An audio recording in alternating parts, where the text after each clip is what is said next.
all new at 6 tonight. Do you hear that? It is the sound of wedding season right around the corner. Yeah, maybe you have save the dates piling up on your refrigerator, or perhaps you're planning one yourself. So tonight we're taking an in-depth look at I-dos and whether the post-pandemic wedding craze has reached its expiration date. To understand the recent wedding boom, let's first take you back 10 years. The number of weddings was holding steady around 2.2 million a year. The pandemic hits, that number plummets. Took 2 years for weddings to once again surpass that 2 million mark. But now experts predict that number will trend back down in years to come. And one factor holding couples back is the cost. Listen to this. The average American wedding runs $30,000, and a majority of couples are paying for that on their own. To help you understand what goes into getting down the aisle and why fewer couples are going through with it, reporter Taylor Epps giving a voice to people very familiar with Western New York weddings. You'll hear from an engaged couple in the throes of wedding planning, a bridal shop owner and a wedding planner who rely on these ceremonies for a living, and a wedding expert who tells Taylor we could be seeing a generational shift in the wedding industry. I had no idea. I was completely shocked.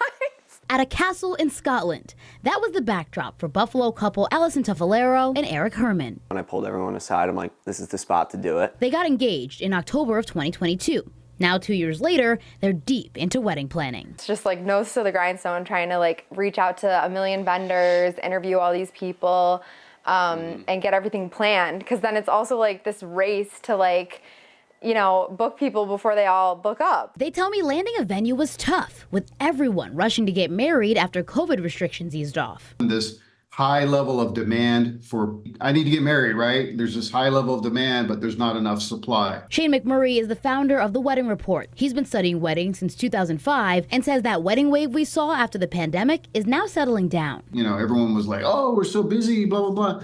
And I warned everyone in the beginning, this was just basically pent up demand. There was no growth in the wedding industry. Like, it's just not growing. Just the rate of marriage is declining. You would think with demand going down, prices would too. But Eric and Allison say they're not. It's like, how are you going to pay $10,000 for the wedding planner, $10,000 for the flowers? It starts to get out of hand. Especially for young couples who are just making a name for themselves. McMurray says 70% of couples are paying for their weddings on their own. And with everything more expensive these days, they have to make some decisions. We're doing the whole, 200, 250 person wedding. So we have to figure out like, where we can, cut corners and cut costs. They decided spending thousands on flowers was a no-go and to go without the traditional wedding planner. But there are some things they couldn't do without.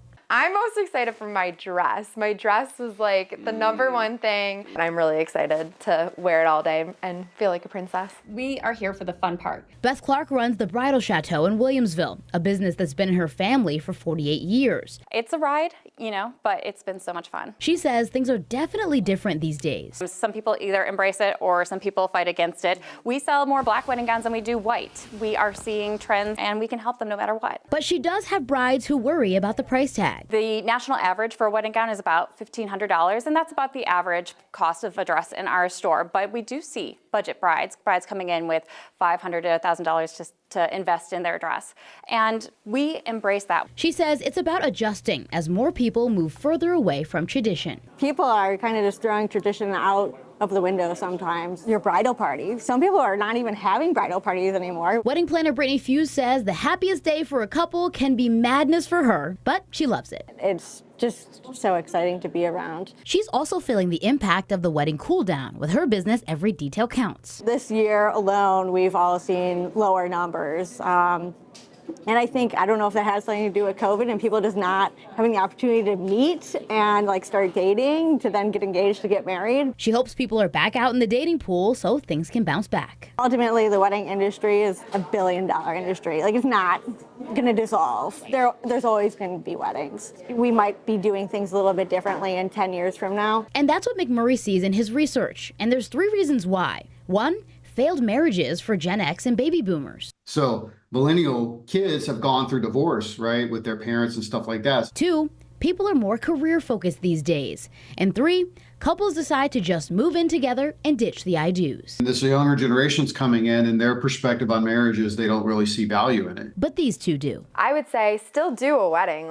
Even if you're just doing it with your family members, 25 people or whatever, it can still be really special. Now, McMurray says as weddings continue to decline, prices will eventually come down. So if you're willing to wait a couple of years, it could pay off. In the meantime, he says if you really want to save money, keep the wedding planner because they can help you negotiate, but cut down those invites. Of course, fewer people will help you have a cheaper wedding. So Great Aunt Linda might just have to miss this one, you know? It's always tough with Great Aunt Linda. It really can cause you can some invite her fights, to something though. else. You'll see her at Thanksgiving. Cause some controversy and wow. Yeah. There's just And a lot that goes into it. And it's interesting the generational shift in terms of the priority of a wedding. Yeah, I'm 26. I have 2 save the dates on my fridge right now. My friends that you saw there, and then I have one other one. But they're doing a bigger wedding. My other friends are doing a really small wedding just because it's so expensive and no one wants to do the big shebang these days. Yeah.